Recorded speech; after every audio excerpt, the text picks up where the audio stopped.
Found some paper wasp nests on my front porch, so I'm gonna eat them. First I'll need to smoke them out. For that, I'm using some dried needle sprays of juniper. They burn really easily and let off a thick, odorous smoke that scares away the adults. Well, they'll be back, so I'll need to act quickly to steal their babies.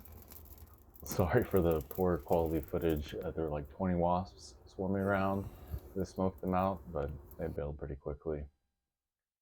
Now, paper wasps are in the genus Polistes, in Latin meaning city founder. This species is Polistes exclamans, or guinea paper wasp. There are many other species found throughout the US. The adults you see caring for nests are all related females.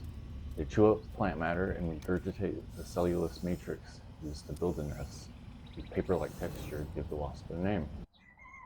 Their nests are only built in areas that never get wet, so they can often be found under building eaves or under rock ledges. There's only one queen who lays all the eggs, but if she dies, they can be replaced by any of her sisters. The growing larvae are in open cells, and the adults communally feed all of them. Once they're mature, the cells closed off and they begin metamorphosis into adult wasps. Since the cells in the middle are the oldest, they tend to hold the largest larvae, and the outer cells merely have little eggs or ones too small to eat. But when the middle ones mature and leave their cells, they're replaced by eggs. Wasp larvae were eaten by many American Indian tribes, and cultures all around the world consider them delicacies. I'm preparing these following the ancient methods of Costanoan Indians of California.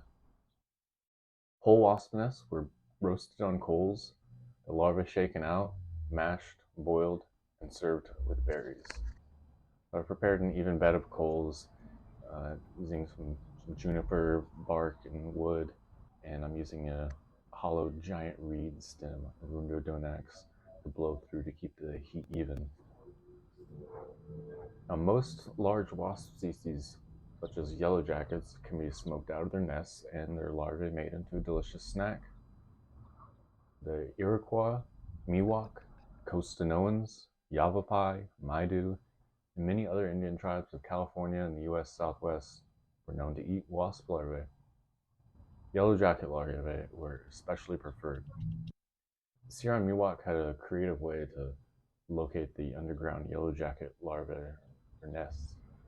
They would set out in an open, sunny place, a grasshopper leg as bait. And to the grasshopper leg, they would attach a brightly colored dry seed pod or white flour. Then they'd wait for a yellow jacket to seize the bait, and they just followed it to its nest by keeping an eye on that easily visible seed pod or flower. At their nest, they would use smoke from a pine needle smudge, and they would force it down the nest entrance with a hawk feather fan. So that stupefied the adults, allowing them to dig the nest out. My bowl here is a giant oyster fossil I found in a nearby creek. Here we have the contents of 2 small paper wasp nests. We have a mix of different development stages there, ranging from small larvae to fully metamorphosized adults, but they just haven't hatched out. So let's give them a try. Let's go with one of these big fatties first. Got a pretty mild taste, a little bit nutty, a little bit of smoke flavor.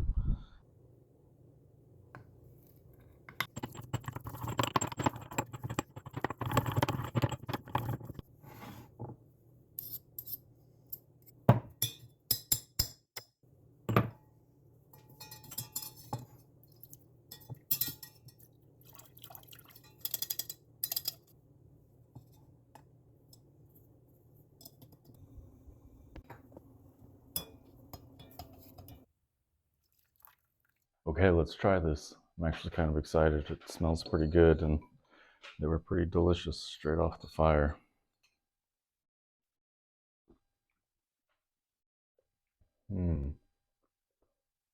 Pretty good.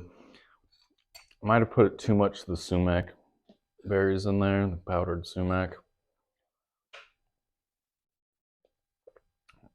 Kind of overpowers the mild nutty taste of the paper wasp larvae, but pretty good. I mean,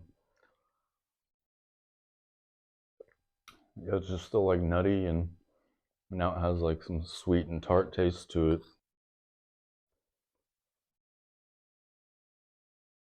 I didn't have a whole lot to begin with, but yeah, I could definitely eat this all.